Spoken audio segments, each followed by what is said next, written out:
বাংলাদেশের নির্বাচনী রাজনীতিতে নজিরবিহীন ঘটনা ঘটে তোলপাড় শুরু হয়ে গেছে।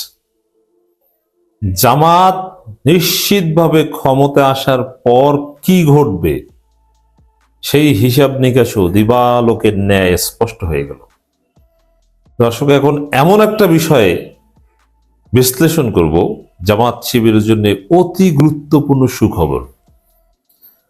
নির্বাচনী প্রচারণা শুরু হওয়ার পর জামাত একটা মহা সুখবর পেয়েছে আমেরিকা থেকে, যে আমেরিকা বিশ্বাস করে যে জামাত ক্ষমতায় আসবে, এ কারণে জামাতের সাথে এখন লাইন করতে চায়। এটার পর এখন আরেকটা খবর এসেছে, ভারত এখন বিশ্বাস করে জামাত ক্ষমতায় আসবে। এখন জামাত ক্ষমতায় আসবে এটা নিশ্চিত অনেকটা, কারণ জনমত তো স্পষ্ট আর কারচুপির রাস্তা বন্ধ। জামাত ক্ষমতা আসার পর জামাত বিরোধীরা কি বলবে ওটাও তারা ঠিক করে ফেলেছে, ওটা অলরেডি বলা শুরু করেছে। অতএব জামাত ক্ষমতা আসা এখন জাস্ট 1-2 ব্যাপার, সময়ের ব্যাপার মাত্র, জাস্ট 12 তারিখের অপেক্ষা মাত্র। জামাতের বিজয় কার্যত হয়ে গেছে। সব জায়গা থেকে ইঙ্গিত পেয়ে গেছে। আমেরিকার ইঙ্গিত তো পেয়েছেন, এবার ভারতের ইঙ্গিত দেখেন। এই খবরটা নিয়ে মোটামুটি তোলপাড় সৃষ্টি হয়েছিল। নির্বাচনে অনিয়ম হলেই কেবল জামাত ক্ষমতায় আসতে পারবে, হর্ষবর্ধন শ্রীংলা।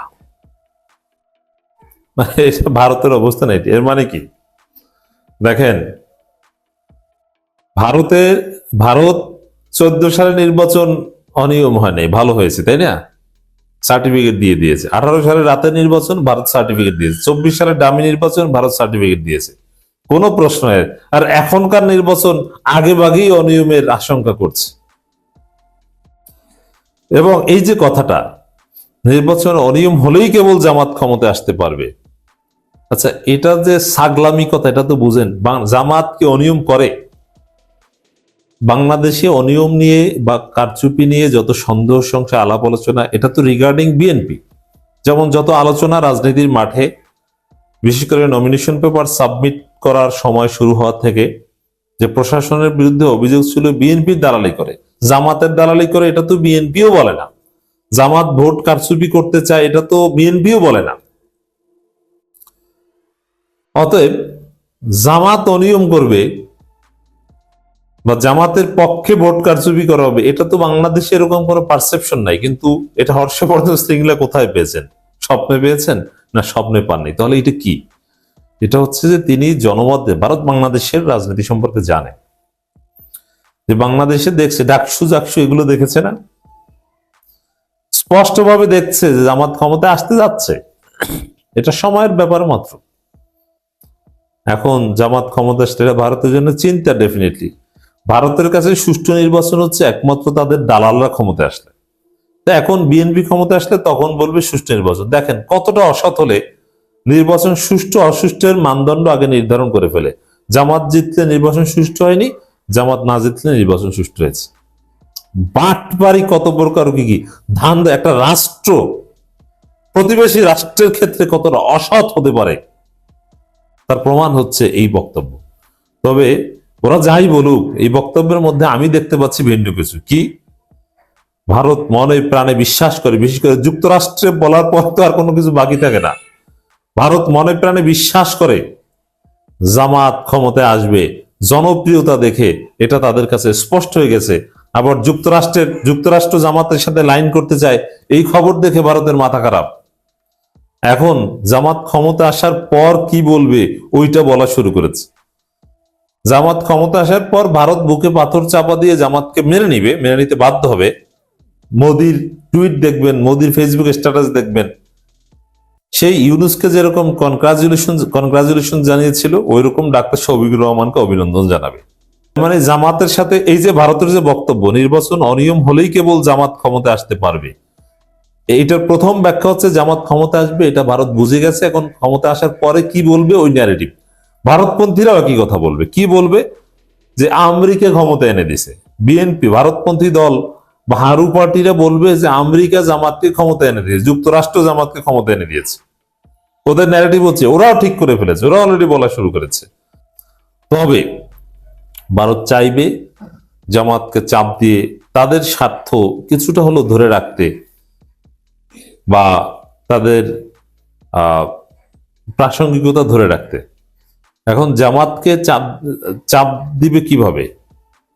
হ্যাঁ, নির্বাচনের পরে কিছুটা সমালোচনা করবে, নির্বাচন ভালো হয়নি, জামাত জিতেছে, কারচুপি হয়েছে, অমুক তমুক, ইউনুস মেটিকুলাসলি ডিজাইনে জামাতকে ক্ষমতা এনে দিয়েছে, এরকম কথাবার্তা বলবে।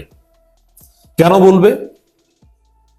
সরকার গঠন করতে ডাক্তার শফিকুর রহমানদের শপথ নিতে সময় লাগবে, ওই সময়টার মধ্যে ভারত দুই একটা নেতিবাচক কথাবার্তা বলবে, আবার মোদি টুইট করে অভিনন্দনও জানাবে, এর মধ্যেই পর্দার অন্তরালে জামাতের সাথে কথাবার্তা বলবে। কি কথাবার্তা? জামাতের সাথে বলবে যে না না না ইসের আপনি এইটা আমাদের সাথে এইভাবে চুক্তিগুলো বাতিল করে না ভাই, এটা রাখেন, যদি মোটামুটি রাজি হয় তাহলে নির্বাচন সুষ্ঠু যান। বুঝতে পারছেন? আর ভারতপন্থী বিএনপি, ভারতপন্থী বা সরাসরি ভারত বলবে প্রথমে যে অনিয়মের মাধ্যমে ইউনুস মেটিকুলাসলি ডিজাইনে জামাত এনসিপি কে ক্ষমতা এনে দিয়েছে। এটা বলার আর একটা সুযোগ তো এখন পেয়েছে, কারণ এনসিপি আছে জামাতের সাথে, যে এই কারণে ক্ষমতা আসতে যাচ্ছে। মজা না? এটা হচ্ছে হিসাব, এটা হচ্ছে একটা দিক, জামাত ক্ষমতা আসবে এটা তারা বুঝে গেছে, নিশ্চিতভাবে বুঝে গেছে। আর দ্বিতীয় হচ্ছে এখন এটা একটা চাপ দেওয়া জামাতকে, যেহেতু ক্ষমতায় জামাত আসবে, কূটনৈতিক সম্পর্ক ছিন্ন তো আর করতে পারবে না, জামাতকে মেনে নিতে হবে। অতএব জামাত আসলে কিনা আবার চুক্তি টুক্তি বাতিল টাতিল করে কি না কি করে ফেলে। অতএব এখন থেকে জামাতের সাথে খাতিল বাজানো, যুক্তরাষ্ট্র যেরকম জামাতের সাথে লাইন করতেছে, জামাত ক্ষমতা আসবে এটা টের পেয়ে, এখন ভারতও জামাতের সাথে লাইন করতে চায়। আর লাইন করার প্রক্রিয়ার অংশ হিসেবে এই হর্ষবর্ধন শ্রীংলা এই কথা বলেছে। এর তাৎপর্য কি তাহলে? এই লাইনের পার্সপেক্টিভে, লাইন করতে চাওয়ার পার্সপেক্টিভে তাৎপর্য হচ্ছে যে জামাত ভাই আপনারা তো ক্ষমতা আসতে যাচ্ছেন, আসেন না আমাদের সাথে একটু বসেন আগে, যে চুক্তি টুক্তি সব বাতিল করেন না, একদম তছনছ করে ফেলাইন না, কিছুটা রাখেন সম্পর্ক। যদি বলেন যে না চুক্তি টুক্তি থাকবে, একদম নতুন করে আমাদের লাতি রাতি দিয়ে বের করে দিবেন না, মোটামুটি ঠিক থাকবে, তাহলে কিন্তু আমরা বলবো যে না নির্বাচন সুষ্ঠু হয়েছে। নইলে কিন্তু নির্বাচন সুষ্ঠু হয় না কারচুপিতে এই কথা বলবো, মানে জামাতকে একটু চাপ দিয়ে জামাতের সাথে বসতে চাচ্ছে, এটা হচ্ছে ওই ধান্দা। বুঝতে পারছেন? অতএব ভারতের পক্ষ থেকে এখন সিগনাল জামাত ক্ষমতা আসবে, প্রতিবেশী দেশ থেকেও ক্লিয়ার সিগনাল জামাত ক্ষমতা আসবে। ঢাকা 15 আসনে জামাতের যিনি বর্তমান প্রধান ডক্টর শফিকুর রহমান, তিনি 10 দলীয় জোটের সমস্ত নেতাকর্মীদেরকে নিয়ে মিরপুরে একটি বিশাল জনসভা করেছেন। অনেক বড় সমাবেশ সেটি হয়েছে। এবং বিএনপির পক্ষ থেকে জনাব তারেক রহমান তিনিও এক জায়গায় একটি জনসমাবেশ করেছেন। আজকে মূলত এই বিষয়ে জনাব তারেক রহমান উক্ত জনসভায় কয়েকটি কথা বলেছেন এবং তার জনসমাবেশে যে লোকের উপস্থিতি আমরা দেখতে পেয়েছি সেটিতে আমরা আসলেই হতাশ হয়ে গেছি। জামাতের তুলনায় তারেক রহমানের জনসভায় যে ধরনের লোক হবার কথা ছিল এবং তারেক রহমানকে কেন্দ্র করে যে একটা হাইপ তোলার চেষ্টা করা হয়েছিল এবং চারিদিকে যেরকম একটা সাজ রব একটা ভাব তারেক রহমানকে কেন্দ্র করে তৈরি হবে, এরকম বিএনপি আশ্বাস দিচ্ছিলেন বা তারা বলতে চাচ্ছিলেন, সেটি আমরা দেখি নাই। এখানে গতানুগতিকের বাইরে গিয়ে নতুন কোনো কথা তার কাছে শুনি নাই, যার কারণে জাতি প্রচন্ড হতাশ। এবং রাজনৈতিক বিশ্লেষকরা বলছে তারেক রহমানের প্রথম দিনের প্রথম বক্তব্যই ফ্লপ করেছে। এবং এখানে তিনি যে বক্তব্যগুলো দিয়েছেন সম্পূর্ণ কোরআন এবং হাদিসের কথা বলেছেন জামাত ইসলামকে সমালোচনা করতে গিয়ে, যার কারণে আজ থেকে তার নতুন একটি উপাধি, বিভিন্ন আলেম ওলামারা তাকে একটি উপাধি দিয়েছেন, মুফতি তারেক রহমান। আপনারা এই উপাধিটি এখন ব্যবহার করবেন কিনা প্রত্যেকেই সেটা আপনারা ভেবে দেখতে পারেন। মুফতি তারেক রহমান জামাতের পক্ষ থেকে এবং অন্যান্য ইসলামী আন্দোলন বিভিন্ন নেতাদের পক্ষ থেকে তাকে বলা হয়েছে মুফতি তারেক রহমান, কারণ তিনি ওইখানে শিরক সম্পর্কে ওয়াজ করেছেন, তারপরে কুফর সম্পর্কে ওয়াজ করেছেন। তিনি শিরকের কথা বললেন, কুফরি করছে, তারা জান্নাতের টিকিট বিক্রি করছে। আসলে জামাত ইসলাম কোথাও জান্নাতের টিকিট বিক্রি করেছে এই ধরনের কোনো নজির, কোনো প্রমাণ আজ পর্যন্ত আমরা কেউ খুঁজে পাই নাই। যদি আপনারা কেউ পেয়ে থাকেন তাহলে এই কমেন্টস বক্সে দিয়ে দিবেন। আর বিএনপির পক্ষ থেকে যারা জান্নাতের টিকিট বিক্রি করার কথা বলেছে একাধিকবার, আমি তার প্রমাণ আমার হাতে অসংখ্য আছে, তার ভিতর থেকে অল্প কয়েকটি দিচ্ছি। এবার আপনারা এইটা একটু দেখুন। সিটে ভোট দিলে আমরা জান্নাত পাবো, এটা আমরা বলতে পারি। প্রেসিডেন্টের উত্তরসূরি তারেক রহমান, তার নাম উচ্চারণ করতে হলে উর্দু করে করবে। শহীদ রাষ্ট্রপতি জিয়া রহমানের নাম নিয়ে প্রতিদিন ব্যস্ত নিচ্ছে। বেগম খালেদা জিয়া যার নাম উচ্চারণ করবে, নামাজ হজ জাকাত কিচ্ছু লাগবে না, দানের শেষে ভোট দিলে ব্যস্ত যাইতে পারবেন। তাহলে জনাব তারেক রহমান কেন নিজের দলের লোকজন যেটি বলছে সেটি অন্যের উপরে চাপাতে যাচ্ছে? এখন কি আর সেই যুগ আছে? সেই সময় কি এখন আছে? প্রত্যেকের হাতে হাতে মোবাইল ফোন, যে যেখানে যা বলছে সাথে সাথে সেটি ভিডিও হয়ে যাচ্ছে, রেকর্ড হয়ে যাচ্ছে, এবং সেটি সামাজিক যোগাযোগ মাধ্যমের কল্যাণে সারা পৃথিবীব্যাপী ছড়িয়ে পড়ছে। সুতরাং এখানে আউল ফাউল বলে তো পার পাওয়া যাবে না, এলোমেলো কথা বলে তো পার পাওয়া যাবে না, উল্টা পাল্টা বলে পার পাওয়া যাবে না। উদর পিণ্ডি বুদর ঘাড়ে চাপিয়ে দেবার যুগ আর নাই, ওটা শেষ হয়ে গেছে। এবং এইটা বিএনপি আসলে ওই যে বললাম, তারা তো 90-এর দশকে এখন অবস্থান করছে, তারা ভাবছে এটা মনে হয় 90-এর দশক, কিন্তু এই সামাজিক যোগাযোগ মাধ্যমের উপর এখন ডিপেন্ড হয়ে গেছে স্বয়ং মেইন স্ট্রিমের মিডিয়া। তারাও এখন আর এলোমেলো করতে পারে না, কারণ মুহূর্তের ভিতরে তাদের আগেই মূল খবর চলে আসে এই সামাজিক যোগাযোগ মাধ্যমে, যার কারণে মিডিয়াও এখন আর ওই খেলা খেলতে পারছে না আগের মতো। নইলে তারা এতদিন জামাতকে একেবারে নাস্তানাবুদ করে ফেলতো। যাই হোক, এখন তারেক রহমানের এই জান্নাতের টিকিট বিক্রি করার এই ওয়াজ আমরা আশা করব তিনি আর এই ধরনের ওয়াজ দিবেন না, কারণ এটি তার বিপক্ষেই যাবে। এখন তারেক রহমান এই সমস্ত কথা বলে জামাতের কপাল খুলে দিচ্ছে কিনা সেটাও কিন্তু তার ভেবে দেখার দরকার আছে। বিএনপি যাওয়ার পরে মির্জা ফখরুল ইসলাম ওবায়দুল কাদের তিনি আপনার মাথায় টুপি টুপি দিয়া বললেন কি, কোরআন সুন্নার বিরুদ্ধে কোনো আইন বিএনপি সরকার ক্ষমতায় গেলে হবে না। ও হইল নরেন্দ্র মোদীর পোলা, এই মির্জা ফখরুল নরেন্দ্র মোদীর পোলা এখন কয় যে কোরআন হাদিসের বিরুদ্ধে আইন করা হবে না। এগুলি সব এই তারেক রহমানের গুতা, এই গুতায় এগুলো সোজা হয়েছে।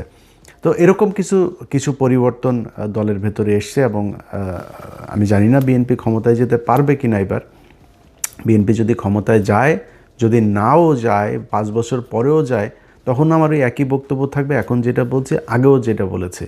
সো আমি এই 5 তারিখের পর থেকে এখন পর্যন্ত যতগুলো ভিডিওতে এই ধরনের বক্তব্য দিয়েছে যে তারেক রহমান অনেক সুন্দর কিছু ভালো কিছু করবে, তার কিছু ভালো উদ্দেশ্য আছে, ভালো কিছু পলিসি আছে, এগুলো বলার পরে আমার যারা লোকজন আছে তারা আবার বলে নাটক কম করো, পিও টিও এইসব কমেন্ট করে। তো যাই হোক, আমি আমার বক্তব্যে এখনও যেই জায়গায় আছি, আগেও যেই জায়গায় ছিলাম, ভবিষ্যতে ওইখানেই থাকবো, যে তারেক রহমান ভালো কিছু একটা করবে। এখন সমস্যাটা যেটা হবে সেটা হলো যে তারেক রহমান একা কতটুকু পারবে। এই তারেক রহমান দেশে যাওয়ার দেশে আসার আগ মুহূর্ত পর্যন্ত আপনারা দেখেছেন যে বিএনপির কথাবার্তা কত কিছু। তাহলে তারেক রহমান যদি ক্ষমতায় যায়, ওই লোকগুলোকে নিয়েই তো তারেক রহমান লন্ডনে থাকা অবস্থায় আমরা দেখেছি যে কয়েকশো বিএনপির লোকজনকে আপনার করা হলো, বহিষ্কার করা হলো সুনির্দিষ্ট চাঁদাবাজির অভিযোগে। সেই লোকগুলোকে আবার ব্যাক আনা হয়েছে, এবং ওই লোকগুলো 53 জন না কতজন যেন আপনার এই নির্বাচনে ধানের শীষ নিয়ে নির্বাচন করছে, তাদের বহিষ্কারাদেশ প্রত্যাহার করে তাদেরকে নিয়ে আসা হয়েছে, মনোনয়ন দেওয়া হয়েছে, নির্বাচন করছে তারা।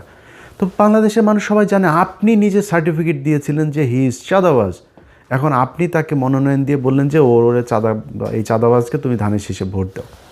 মানুষ তাহলে কারটা শুনবে? মানুষ তো জানো চাঁদাবাজ। এই লোক দিয়ে তো সম্ভব হবে না।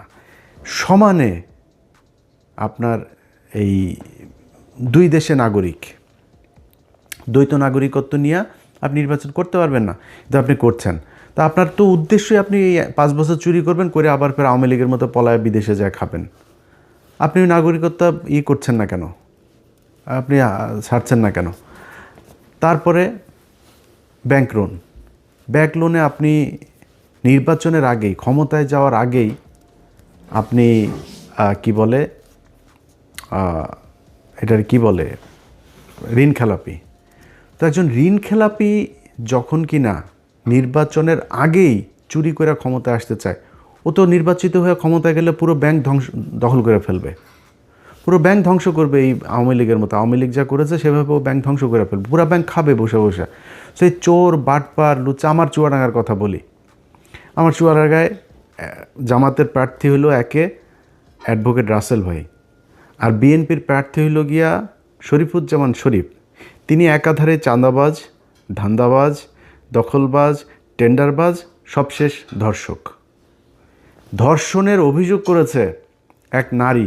কেন অভিযোগ করেছে? সেও বিএনপি করতো, স্কুল শিক্ষিকা, গান গায়, শিল্পী।